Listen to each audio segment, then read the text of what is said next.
October 1942, Wright Field, Ohio. Test pilot Bob Chilton climbed into the cockpit of a P-51 Mustang that looked identical to every other Mustang he'd flown. Sleek, beautiful, with lines so clean they seemed to cut through the air just sitting on the runway. But under the cowling sat something different, something the British swore would change everything, a Rolls-Royce Merlin engine. Chilton had flown the standard P-51 dozens of times. With its American Allison engine, it was magnificent at low altitude, fast, maneuverable, a joy to fly. But above 15,000 feet, it became a dog.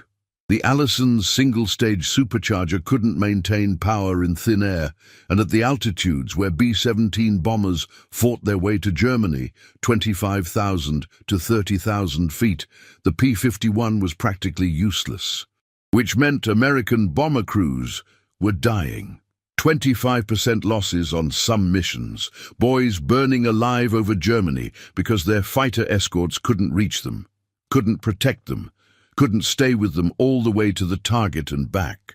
The Army Air Forces needed a long-range, high-altitude escort fighter desperately, and they needed it yesterday. Chilton pushed the throttle forward.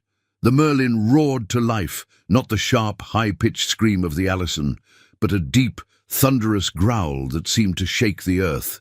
Like a locomotive building steam, the Mustang leaped down the runway and clawed into the sky. At 10,000 feet, Chilton leveled off and checked his instruments. Excellent. At 15,000 feet, where the Allison would start gasping, the Merlin was still pulling strong. At 20,000 feet, the engine's two-stage supercharger kicked in with a surge of power that pressed Chilton back into his seat. At 25,000 feet, he pushed the throttle to the firewall. The Mustang accelerated like it had been shot from a cannon. 400 miles per hour, 410, 420. Wright Field, this is Chilton, he said into his radio, his voice tight with excitement. You're not going to believe this. What's your status, Bob? Chilton looked at his altimeter. 28,000 feet. His airspeed indicator, 432 meters. His fuel gauge, still half full. This isn't the same airplane, he said quietly. This is something else entirely. And before we discover how this transformation happened and changed the course of the war, tell us where you're watching from. Whether you're in Detroit or Delhi, London or Los Angeles, we'd love to know where our aviation history community is tuning in today. Drop your location in the comments below. Back on the ground, Chilton climbed out of the cockpit and walked straight to the engineering team. How soon can we get these into production? The lead engineer shook his head. That's the problem. We can't. What do you mean we can't? You just saw what it did up there. The Merlin is a British engine built by Rolls-Royce in England. They're already at maximum production making engines for Spitfires, Hurricanes, and Lancaster bombers. They can't spare any for us. Chilton stared at him. So, we just discovered the fighter that could win the war, and we can't build it?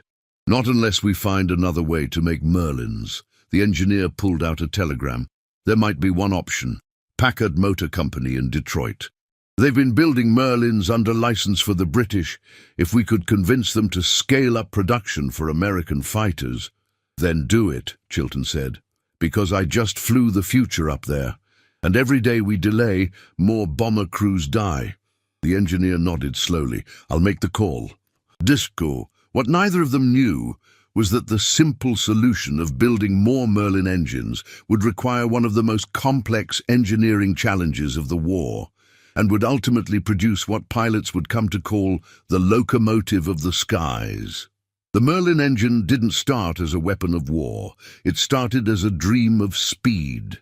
In 1933, Rolls-Royce, the legendary British luxury car manufacturer, began developing a new aircraft engine for the Royal Air Force. The goal was simple: more power, more reliability, more altitude performance than anything that had come before. The chief engineer, Ernest Hives, assembled a team of the finest minds in British aviation. They worked in secret, testing and refining, pushing the boundaries of what was mechanically possible. The result was the Rolls-Royce Merlin, a V12 liquid-cooled engine that produced 1,030 horsepower in its initial version. But the real innovation wasn't the power, it was the supercharger. Most aircraft engines of the era used single-stage superchargers, essentially air compressors that forced more oxygen into the engine at high altitude where the air was thin. But single-stage superchargers had limits. Above 15,000 feet, they couldn't compress enough air to maintain power. The Merlin used a two-stage, two-speed supercharger. The first stage compressed the air. The second stage compressed it again, and a sophisticated control system automatically shifted between low and high gear depending on altitude. The result? The Merlin maintained full power all the way up to 40,000 feet. It's not just an engine, Hives told his team. It's a revolution. The Merlin first flew in combat in 1937, powering the Hawker Hurricane. Then came the Supermarine Spitfire in 1938. When World War II erupted in 1939, these Merlin-powered fighters were Britain's first line of defense. During the Battle of Britain in 1940, the distinctive sound of Merlin engines became the sound of survival. That deep, thunderous roar, so different from the high-pitched scream of German engines, meant the RAF was in the air, fighting back, refusing to surrender. British civilians learned to recognize it instantly. When they heard that sound, they looked up and cheered. German pilots learned to recognize it too, and they learned to fear it. But by 1941, Britain faced a crisis. Rolls-Royce was producing Merlins as fast as humanly possible, but it wasn't enough. The RAF needed engines for Spitfires, Hurricanes, Mosquitoes, and Lancaster bombers. Production was maxed out. There was no spare capacity. And across the Atlantic, the Americans were starting to realize they needed the Merlin too. "We have a problem," Air Marshal Charles Portal told a meeting of British and American military leaders in early 1941. "The Merlin is the best aircraft engine in the world, but we can't make enough of them." An American general leaned forward. "What if we made them for you?" Portal raised an eyebrow. "In America, we have the industrial capacity, the factories, the skilled workers. If you give us the blueprints and the license, we can produce Merlins by the thousands." Portal considered this carefully. Sharing Britain's most advanced military technology with another nation, even an ally, was risky. But the alternative was worse. "There's one company that might be able to do it," Portal said finally. "Packard Motor Company. They've already been building a small number of Merlins for us under license. If anyone can scale up production, it's them." "Then let's talk to Packard," the American general said. What nobody mentioned in that meeting was the enormous technical challenge ahead, because the Rolls-Royce Merlin wasn't just a complex engine. It was a British engine, designed using British measurements, British materials, and British manufacturing techniques, and America would have to rebuild it from scratch. Colonel Jesse Vincent walked into the Packard Motor Company headquarters in Detroit, carrying a briefcase full of blueprints and a problem that seemed impossible. "Gentlemen," he said to the assembled Packard engineers, "the United States Army Air Forces needs you to build the most advanced aircraft engine in the world, in massive quantities, starting immediately." He opened the briefcase and spread the Rolls-Royce Merlin blueprints across the conference table. The chief engineer, George Christopher, picked up one of the drawings and studied it carefully. Then he looked up with a pained expression. "Colonel, these are all in metric." "I'm aware." "We don't work in metric. American manufacturing is entirely imperial. Inches, feet, pounds. Every machine tool in this factory is calibrated for imperial measurements. Can you convert them?" Christopher looked at the blueprints again. "There are over 6,000 individual drawings here, thousands of parts, tens of thousands of measurements. Every single one would need to be converted from metric to imperial, then verified, then retooled. How long would that take? Months, maybe a year." Vincent's jaw tightened. We don't have a year. Bomber crews are dying over Germany right now because they don't have adequate fighter escort. We need these engines in 6 months. 6 months? Christopher looked like Vincent had just asked him to build a rocket to the moon. Colonel, that's impossible. I know, do it anyway. Christopher looked around the table at his engineering team. They looked back at him with expressions ranging from determination to terror. All right, Christopher said finally, but we're going to need help. Direct access to Rolls-Royce engineers, samples of every component, and complete authority to modify anything that doesn't work with American manufacturing. You'll have it, Vincent promised. What followed was one of the most intense engineering efforts of the war. Packard engineers worked around the clock, converting measurements, redesigning components, creating entirely new manufacturing processes. The challenges were endless. British bolts didn't fit American threads. British steel alloys had different properties than American steel. British tolerances were measured in thousandths of an inch, and a single error could cause an engine to explode at 25,000 feet with a pilot inside. This bolt, one engineer said, holding up a small piece of metal, is specified at 8.5 millimeters. That converts to 0.3346 inches.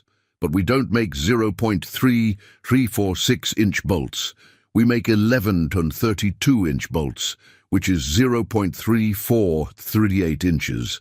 That's a difference of 0.0092 inches. So use the 1132, another engineer suggested. Can't, the tolerance is too tight. That extra 0.0092 inches means the bolt won't seat properly in the engine block. Under stress, it could shear off. Engine failure, dead pilot. So what do? We make new bolts, custom, exactly 0.3346 inches, and we make new dies to produce them, and new quality control procedures to verify them. Multiply that problem by 10,000 parts, and you begin to understand the magnitude of the challenge. But Packard didn't give up. They brought in Rolls-Royce engineers from England to consult. They built prototype engines and tested them to destruction, learning from every failure. They created entirely new assembly lines designed specifically for Merlin production, and slowly, painfully, impossibly, it started to work. In August 1941, just 6 months after Vincent's impossible deadline, the first American-built Packard Merlin engine rolled off the production line. It was designated the Packard V1650.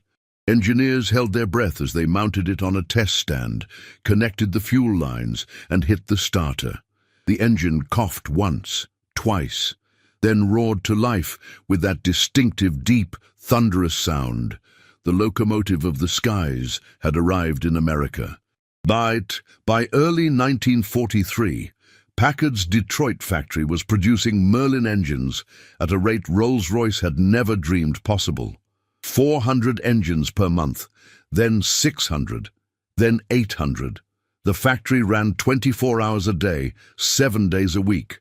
3 shifts of workers, many of them women, as men were drafted into military service, assembled the complex engines with precision that would have impressed a Swiss watchmaker. Rosie the Riveter wasn't just a propaganda poster. She was real, and she was building the engines that would win the war. Each Merlin contained approximately 10,000 individual parts. Each part had to be manufactured to tolerances measured in thousandths of an inch. Each engine had to be assembled, tested, disassembled, inspected, reassembled, and tested again before it could be approved for installation in an aircraft. Quality control was obsessive. Inspectors checked every component multiple times.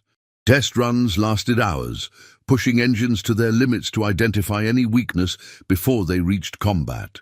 A bad engine doesn't just fail, the quality control supervisor told his team. It fails at 30,000 feet over Germany, with a 20-year-old kid inside who's counting on us to get him home. We don't ship anything that isn't perfect. The workers took that responsibility seriously. Stories circulated of inspectors who rejected entire batches of parts because of microscopic flaws invisible to the naked eye, of assemblers who stayed late, unpaid, to verify their work one more time. They knew what was at stake. Meanwhile, at North American Aviation in California, engineers were preparing to install Packard Merlins into P-51 Mustangs. The conversion required significant modifications: new engine mounts, new cooling systems, new propeller configurations. But when the first production P-51B rolled out with a Packard Merlin engine in late 1943, test pilots confirmed what Bob Chilton had discovered a year earlier. This was a completely different airplane. Maximum speed 437 mph at 25,000 feet. Service ceiling 41,900 feet. Range with external fuel tanks 1,650 miles.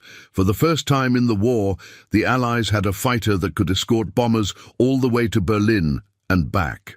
"This changes everything," General Jimmy Doolittle said after his first flight in a Merlin-powered Mustang. "The Germans won't know what hit them." He was right. In December 1943, the first P-51B Mustangs arrived in England and were assigned to the 354th Fighter Group, the Pioneer Mustangs. Their mission: escort B-17 and B-24 bombers deep into Germany. On December 13th, the Mustangs flew their first long-range escort mission to Kiel, Germany. The Luftwaffe rose to meet them, expecting the American fighters to turn back, as they always did when their fuel ran low. But the Mustangs didn't turn back. They stayed with the bombers all the way to the target. And when German fighters attacked, the Mustangs tore into them with a ferocity the Luftwaffe hadn't experienced before. The P-51s were faster than Bf-109s, more maneuverable than FW-190s, and they had the range to hunt German fighters all the way back to their own airfields. "It's not fair," one captured German pilot complained. "You have fighters that can go anywhere, do anything. How are we supposed to fight that?" The answer, increasingly, was that they couldn't. By early 1944, P-51 Mustangs were arriving in England by the hundreds. Packard was producing Merlin engines faster than North American could build airframes to put them in. The factory in Detroit had become the beating heart of American air power. Workers called the Merlin the locomotive of the skies, not just because of its deep, powerful sound, but because it pulled the entire Allied air campaign forward like a locomotive pulling a train. And in the skies over Germany, Luftwaffe pilots were learning to fear that sound. The deep thunder of Merlin engines meant the Mustangs were coming. And when the Mustangs came, German pilots died. The transformation was complete. The P-51 Mustang, once a promising but limited fighter, had become the most lethal air superiority weapon of World War II.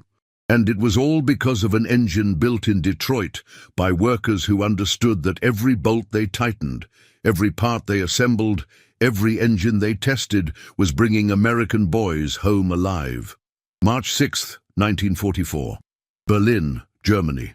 Captain Don Gentile of the 336th Fighter Squadron pushed his P-51 Mustang into a steep dive, the Packard Merlin engine howling as he closed on a German Bf-109.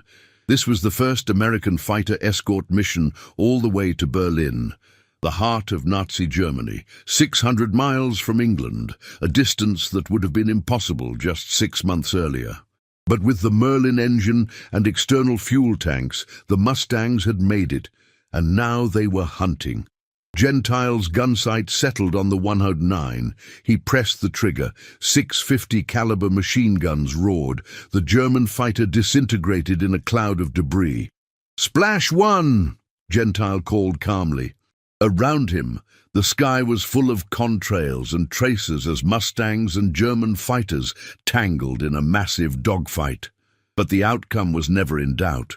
The P-51s were simply better, faster, more maneuverable, with pilots who'd been training for this moment for months. By the time the bombers completed their run and turned for home, the 336th had shot down 11 German fighters without losing a single Mustang. "How's your fuel, Gentile?" his flight leader called. Gentile checked his gauge. "Enough to get home with some to spare. Then let's go hunting on the way back." They did, and they found more German fighters trying to regroup. By the time the Mustangs crossed back into friendly airspace, Gentile had 4 kills for the day. The squadron had 17. The mission was a turning point. For the first time, American bombers had struck Berlin with full fighter escort from takeoff to landing. The Luftwaffe had thrown everything they had at the raid and been decimated. "The Jerrys are scared," one bomber pilot said after landing. "You could see it. When they heard those Merlins coming, they scattered. They know they can't win anymore." He was right. The strategic equation had shifted. Before the P-51, German fighters could attack American bombers with relative impunity, knowing the escorts would have to turn back. Now, the escorts could stay all day. And the Luftwaffe was bleeding to death. German fighter losses skyrocketed. In Big Week, a series of massive raids in February 1944, the Luftwaffe lost over 500 fighters and, more critically, many of their most experienced pilots. Pilots who couldn't be replaced. "We're not just shooting down their planes," General Doolittle explained to his staff. "We're destroying their ability to train new pilots. Every ace we kill is 100 rookies who won't learn how to fight. We're breaking them." And the Mustang was the weapon doing the breaking. By D-Day, June the 6th, 1944, the Allies had achieved complete air superiority over Europe. German fighters barely appeared over the Normandy beaches. The Luftwaffe had been so badly mauled in the preceding months that they couldn't mount effective resistance.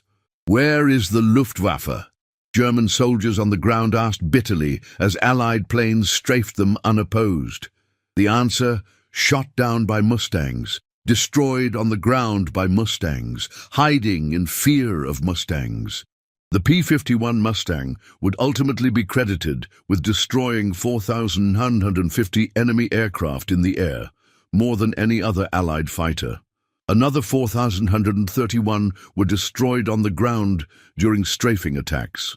The kill ratio was devastating. 19 German aircraft destroyed for every Mustang lost in combat.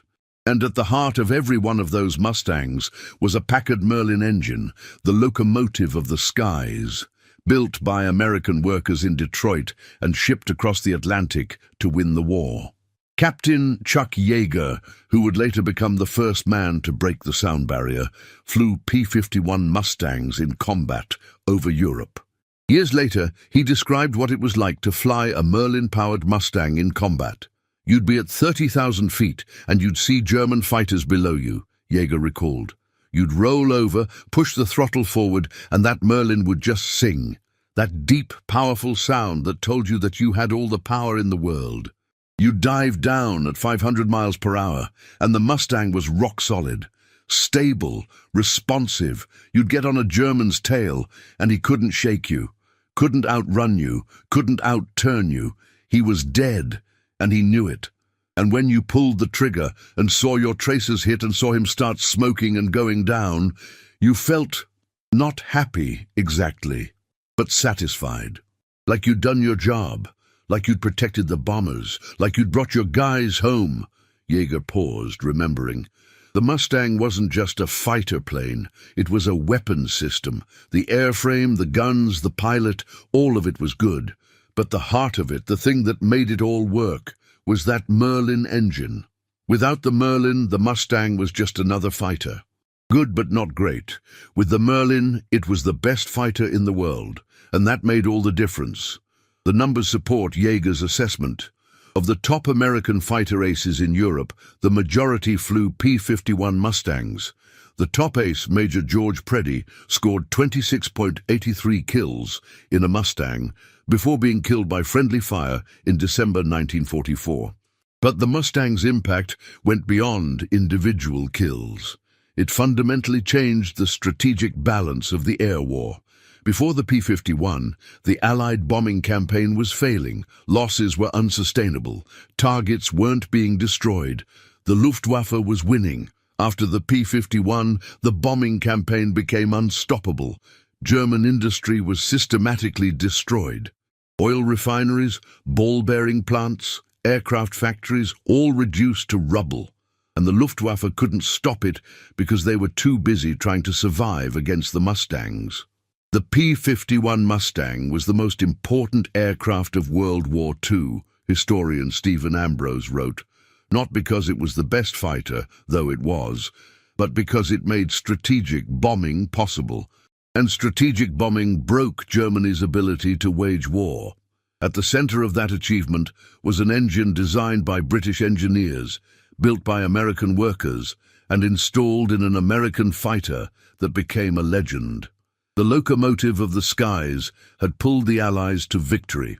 By the end of World War II in 1945, Packard had produced 55,523 Merlin engines. Each one was a masterpiece of precision engineering, built to tolerances that would have been considered impossible just a few years earlier. The workers who built them, many of whom had never worked in a factory before the war, had become some of the most skilled manufacturing technicians in the world. They'd taken British blueprints written in a foreign measurement system and turned them into an American industrial triumph. "We didn't just build engines," one Packard worker recalled years later. "We built hope. Every engine that left our factory meant another pilot had a chance to come home. Another bomber crew had protection. Another mission could be flown. We worked 12-hour shifts, 6 days a week. Our hands were always dirty, our backs always hurt. But we never complained, because we knew what we were building mattered." The impact of their work was measurable.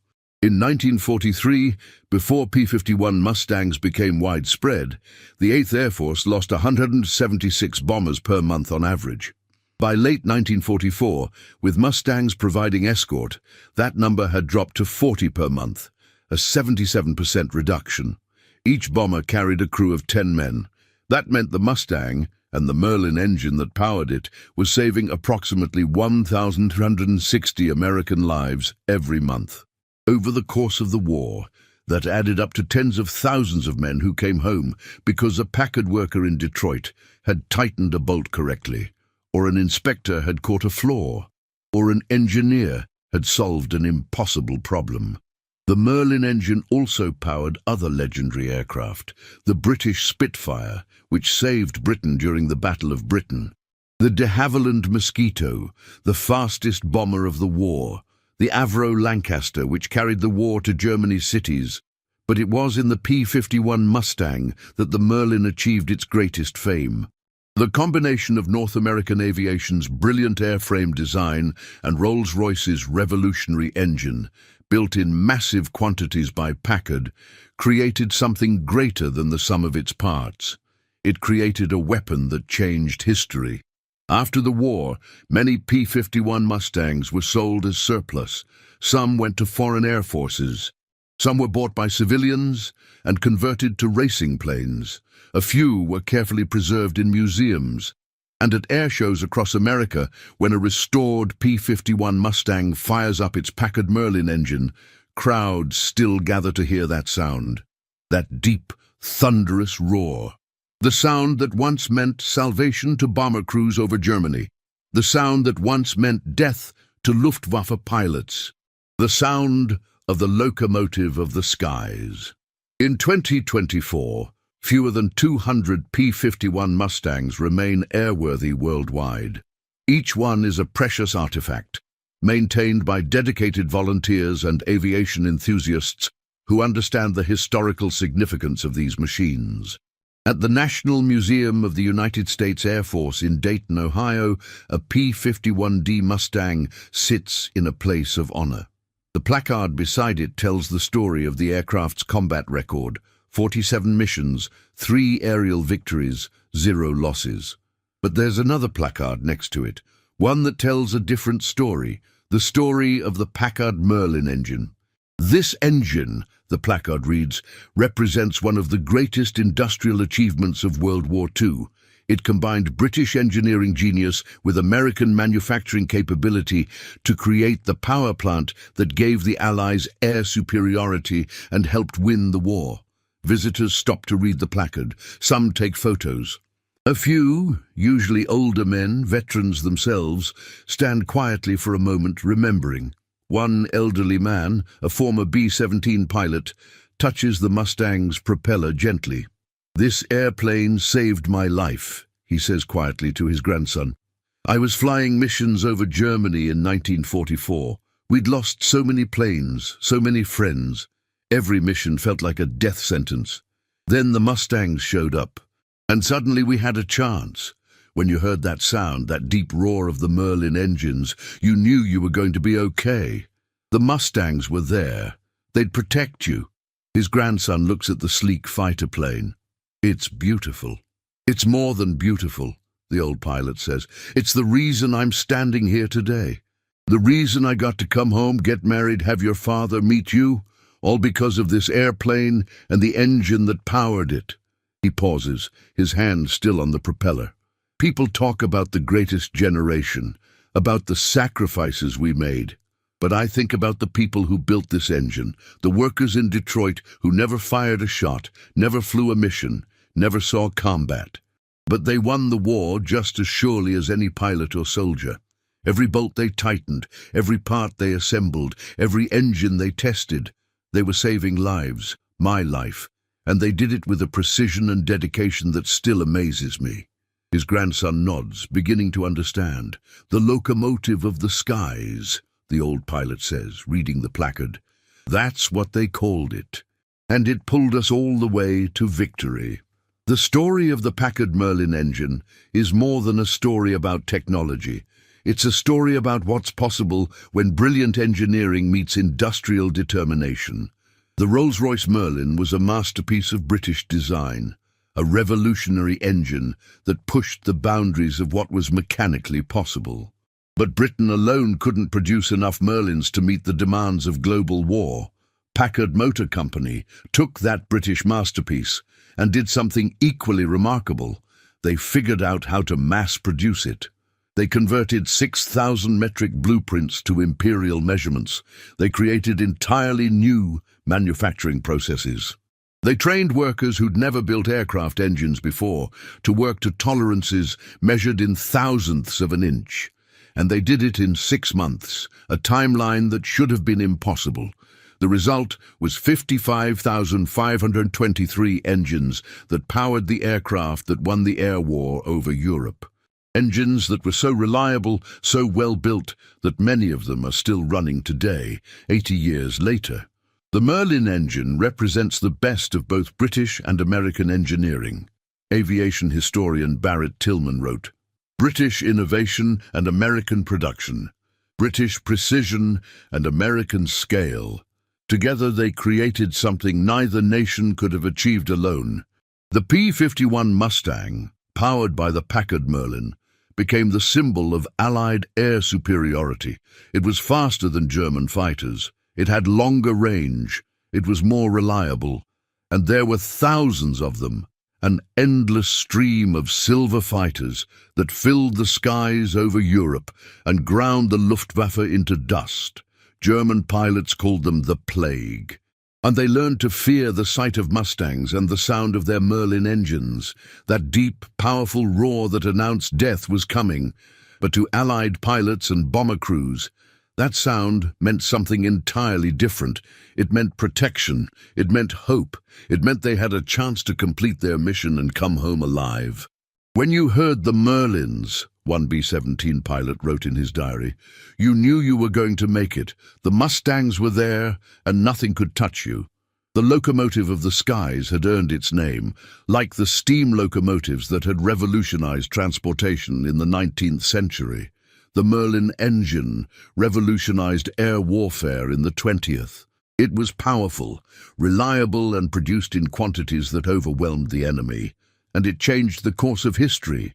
Today, when a restored P-51 Mustang takes to the sky at an air show, something magical happens. The crowd falls silent as the pilot starts the engine. The Merlin coughs once, twice, then roars to life with that unmistakable sound. Children point and stare.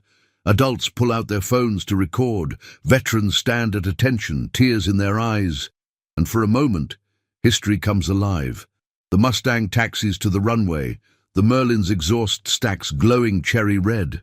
The pilot pushes the throttle forward, and the fighter accelerates down the runway with a thunder that shakes the ground. Rotation, liftoff.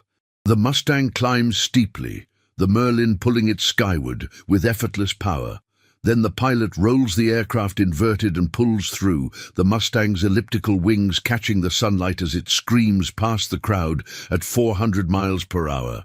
The sound is overwhelming, not the high-pitched scream of a jet engine, but a deep, visceral roar that you feel in your chest.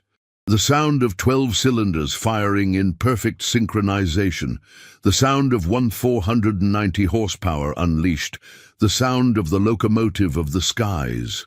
That sound, an elderly man says to his wife, is the sound of freedom.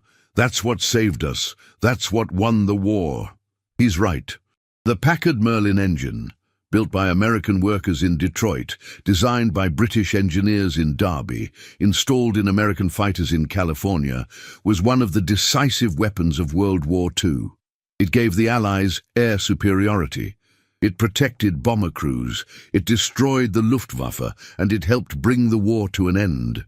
But more than that, it represents something fundamental about the Allied victory, the power of industrial cooperation, engineering excellence, and the determination of ordinary people to achieve extraordinary things. The workers who built Merlin engines in Detroit weren't soldiers. They weren't pilots. They weren't heroes in the traditional sense. But they won the war just as surely as any fighter ace or bomber crew. They did it with precision, dedication, and an understanding that every engine they built was bringing someone's son, someone's husband, someone's father home alive. That's the real story of the locomotive of the skies. Not just an engine, but a symbol of what free people can accomplish when they work together toward a common goal. The Merlin engine powered the aircraft that won the air war, but it was built by the people who won the peace. The workers, engineers, and visionaries who understood that victory required not just courage on the battlefield, but excellence in the factory. And when you hear that deep, thunderous roar of a Merlin engine today, whether at an air show, in a museum, or in a documentary, remember what it represents. It's the sound of innovation triumphing over adversity, of cooperation overcoming division, of ordinary people achieving extraordinary things. It's the sound of the locomotive of the skies, and it's the sound of victory.